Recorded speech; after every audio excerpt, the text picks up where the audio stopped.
Party ఆ రోజు 2014లో ప్రభుత్వం కోల్పోయినప్పుడు అరాచకం సృష్టించింది.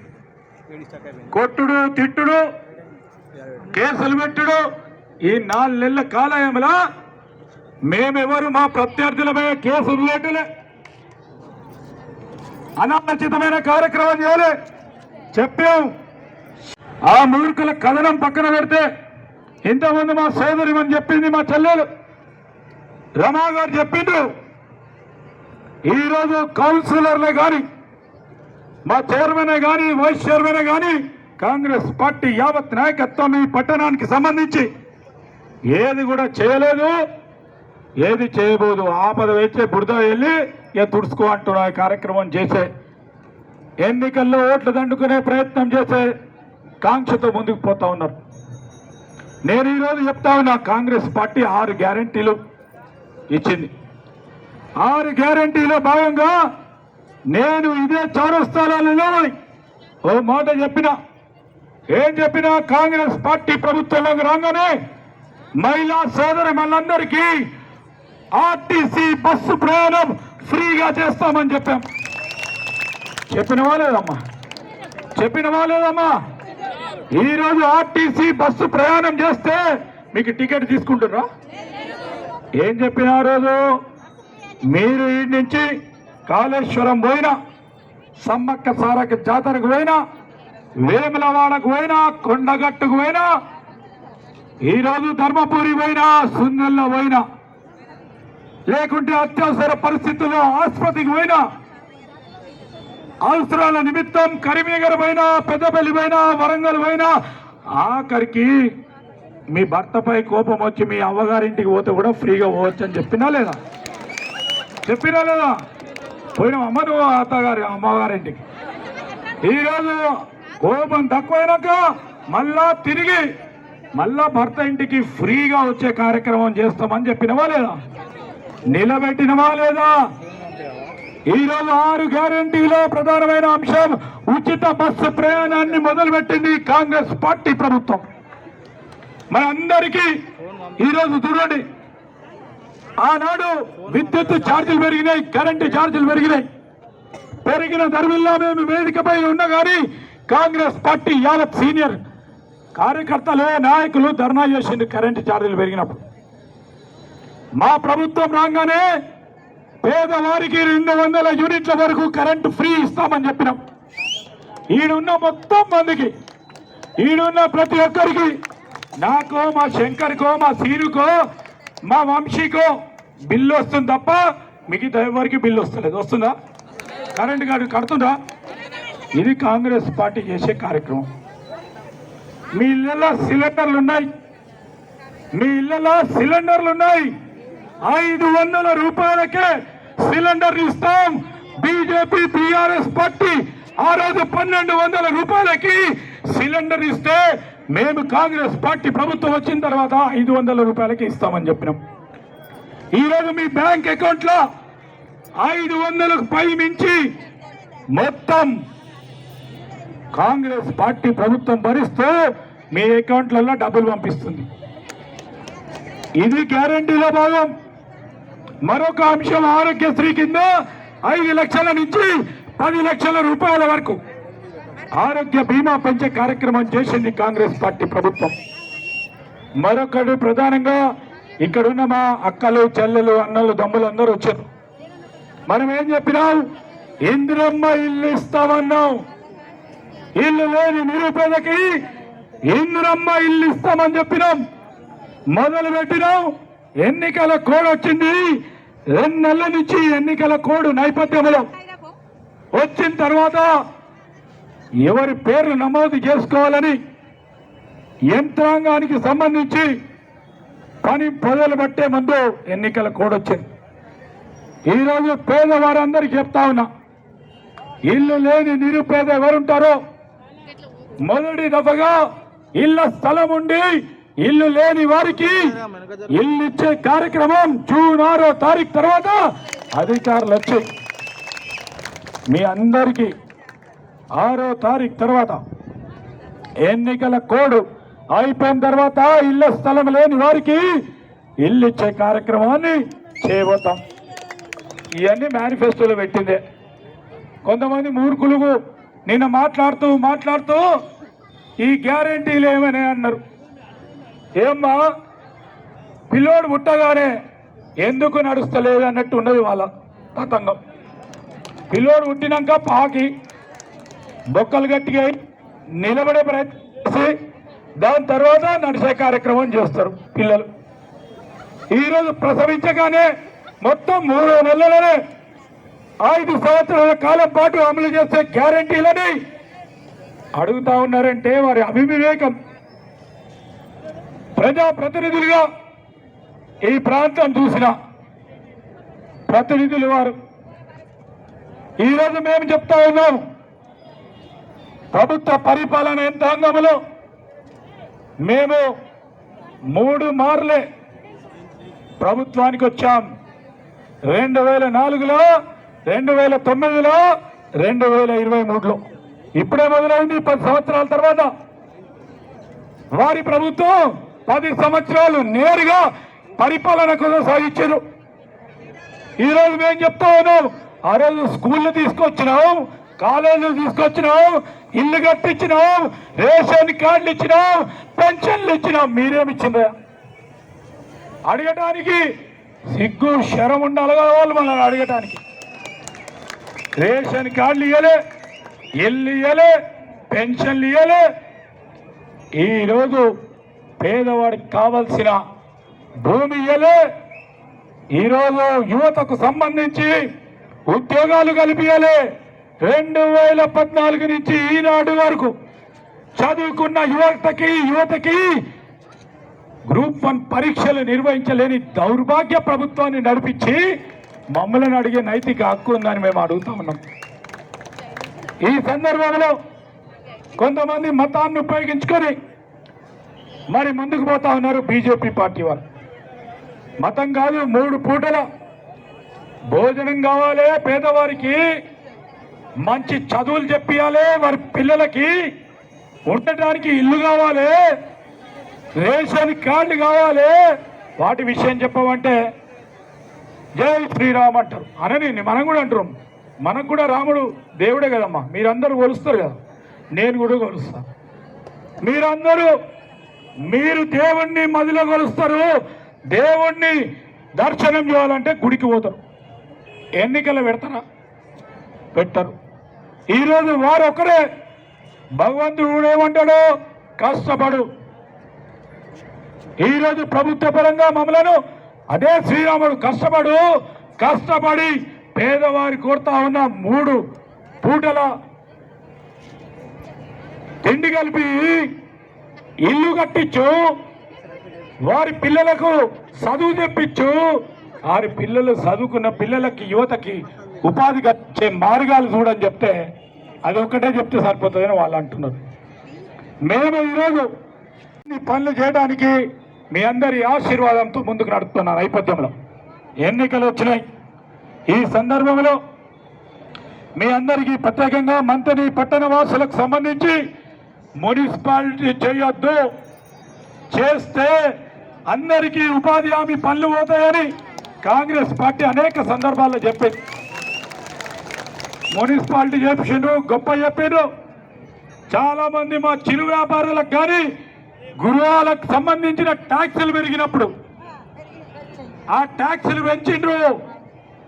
మున్సిపాలిటీ అయితే ట్యాక్స్ పెరుగుతుంది ఆటోమేటిక్గా. ఉపాధి హామీ పనులు కోల్పోతారు. ఉపాధి హామీ పనులు కోల్పోయినారు. 10 సంవత్సరాల నుంచి ఉపాధి హామీ పనులేని మా అక్క చెల్లెకి సంబంధించి చెప్తా ఉన్నాం. పట్టణానికి సంబంధించి రేపు మా ప్రభుత్వం ముఖ్య ఉద్దేశం ప్రత్యేకంగా మంత్రిలో ఉంటున్న పట్టణానికి సంబంధించిన మా అక్క చెల్లెకి ఆ రోజు కూడా చెప్పిన, మీకు రోజువారీ పరంగా స్వయం ఉపాధి పథకమే కానీ లేకుంటే ఏదైనా చిన్న పరిశ్రమను ఏర్పాటు చేసుకొని మీకు రోజు 200, 300, 400 మీ అంతటా మీరు ఉపాధి కలిగించే కార్యక్రమం రాబోయే 5-6 నెలల్లో నేను చేసే ప్రయత్నం చేస్తా. పరిశ్రమల శాఖ మంత్రిగా ఉన్న రేపు నేను మాటలు చెప్పి నడవలేదమ్మా మీ అన్నారు. చెప్పిన మాటలపై నిలబడడానికి వచ్చిన ఈరోజు మీ అందరికీ మేలు చేయాలని ఆ రోజు నన్ను కానీ నా కుటుంబాన్ని కానీ 24 గంటలు దూషించిన మూర్ఖులు, ఆ మూర్ఖులకు తగిన శాస్తి చెప్పిండు మీరు. ఆ శాస్తి చెప్పినా వాళ్ళకి ఇంకా సిగ్గు వస్తలేదు. మరొకసారి చెప్పా, వంశీ గారిని గెలిపియండి, మేము మీ పరంగా నిలబడతాం. పట్టణానికి సంబంధించి ఇంకా అభివృద్ధి కార్యక్రమాలు చేసేది ఉంది. ఆ క్రమంలో ఈరోజు ఇక్కడున్న చిరు వ్యాపారులు కానీ మిత్రులు కానీ అనేక సంవత్సరాలు వారి పరంగా నడిచిన మిత్రులు ఒకసారి ఆలోచన చేయాల. అనాలోచితమైన కార్యక్రమాలు చేసి పనిచేసే పార్టీని పక్కన పెట్టిండ్రు. పని చేసిన తర్వాత పని తీసుకొని నన్ను మోసం చేసిండ్రు కొంతమంది, నన్ను వెన్నుపోటు పొడిచిండ్రు కొంతమంది. అయినా కానీ మొక్కబోరి ధైర్యంతో పేదవారు నా వెంబడి ఉండాలనే ఒక ధైర్యంతో కొంతమంది స్వార్థపరులు చేసిన మోసాన్ని కూడా దిగమింగి కొంతమంది మూర్ఖులు నిత్యం మరి దూషణలు చేస్తా ఉన్నా దిగమించుకొని పేదవారికి ఉపయోగపడే సమయం ఆసన్నమవుతుంది. దేవుడు ఉన్నాడు, దేవుడు చూసిండు, మరొకసారి అవకాశం ఇచ్చింది. ఈరోజు మీ అందరికీ కూడా చెప్తా ఉన్నా, పెన్షన్లు కావాలని దరఖాస్తులు చేసుకున్నారు చాలా మంది. దరఖాస్తులు చేసుకున్న పెన్షన్దారులకు కూడా మేము గ్యారంటీలో పెట్టిన అంశాన్ని కూడా ఈ ఎన్నికల తర్వాత ఒకటి తర్వాత ఒకటి క్రమంలో అర్హులైన నిరుపేదలకి పెన్షన్లు ఇచ్చే కార్యక్రమం. కార్మికుల పెన్షన్ గురించి తక్కువ పెన్షన్ ఉన్నవారు మరి వారికి అందరికీ కూడా మేలు చేయాలని కోరుతా ఉన్నారు. తప్పకుండా వారికి సంబంధించి రాష్ట్ర ప్రభుత్వం ఏ విధంగా ఉన్న జీవోలను సవరణ చేసి వారికి ఉపయోగపడే కార్యక్రమాలు చేయాలో తప్పకుండా కూడా ఆలోచన చేస్తామని నేను మీ అందరికీ మనవి చేస్తా ఉన్నా.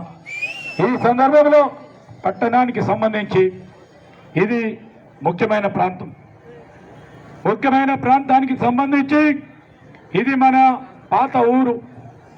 చిన్న అగ్రహారంగా ఉండి చిన్న గలీలు, చిన్న రోడ్లు, ఇంకా కూడా మనకు సంబంధించిన రహదారుల విస్తరణలో భాగంగా పట్టణం పెరగాలి. గ్రామీణ ప్రాంతం నుంచి వచ్చే చాలా మంది ఇక్కడ స్థిరపడతా ఉన్న సందర్భంలో ఈరోజు ఇక్కడ వ్యాపారం పెరగాలి అని ఆలోచన చేసి వ్యాపారం నడుస్తలేదని అందరు వ్యాపారస్తులు నాకు వచ్చి చెప్పిన వైపన్యంలో మరి శివారం నుంచి మంతనికి గోదావరి బ్రిడ్జిని 140 కోట్ల రూపాయలతో శాంక్షన్ చేయించడం జరిగింది. ఆ తరుణంలో మీ అందరినీ కూడా కోరుతా ఉన్నా, కొత్త పట్టణ నిర్మాణ కార్యక్రమంలో 2-3 ప్రధానమైన బ్రిడ్జిలు బోయినపేట కానీ గంగపూరి వద్ద కానీ ఈరోజు బ్రిడ్జిలు ఏర్పాటు చేసుకొని అదే ఈ రింగ్ రోడ్డు ఖానాపూర్ను కలిపే రింగ్ రోడ్డును కూడా మా ఆలోచనలో ఉంది. దానికి వంశీకృష్ణ గారు తోడ్పాటు తీసుకొని ముందుకు నడిచే కార్యక్రమాన్ని తీసుకెళ్తాం. ఒక మంచి ఆలోచనతో పోతా ఉన్నాం. మంచి చేయాలనే అంకిత భావంతో నడుస్తా ఉన్నాం. ఈరోజు అంకిత భావంతో మేము నడవాలని ఆలోచన చేస్తా ఉన్నాం.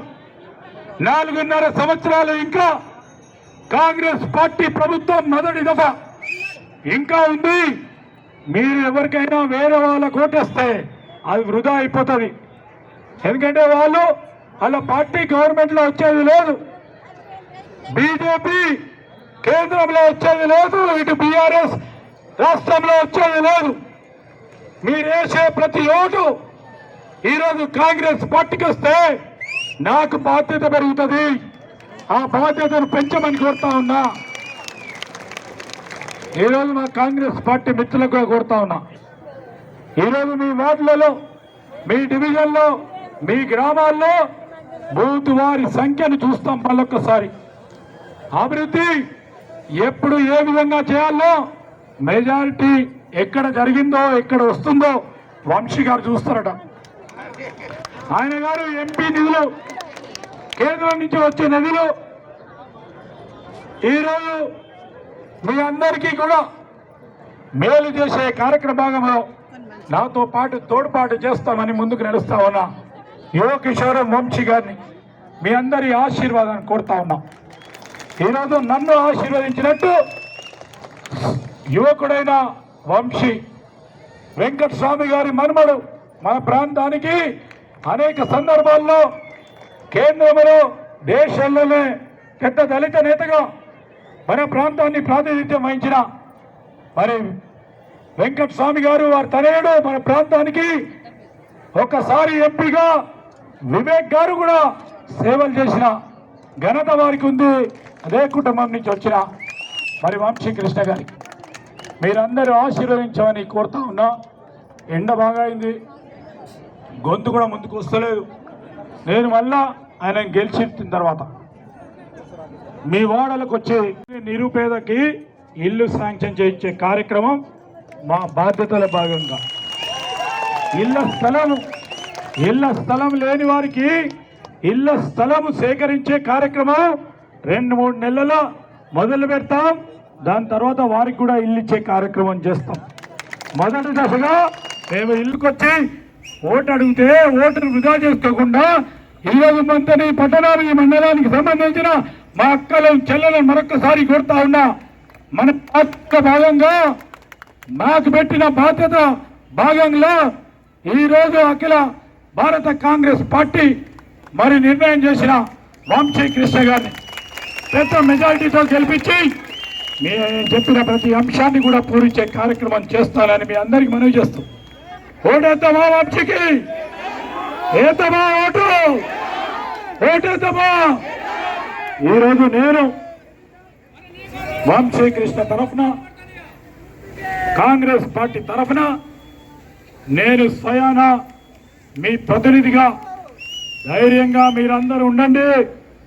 మేమున్నాము, కాంగ్రెస్ పార్టీ ప్రభుత్వం ఉంది, పేదవారికి అండగా నిలబడే ప్రభుత్వం ఉందని ధైర్యంగా రాబోయే కాలంలో కాంగ్రెస్ పార్టీ మాకు అండగా ఉంటుందని ధైర్యంగా ముందుకు నడవాలని మా అక్కలను చెల్లెలను కోరుతూ ఎల్లుండి ఎన్నికలున్నాయి.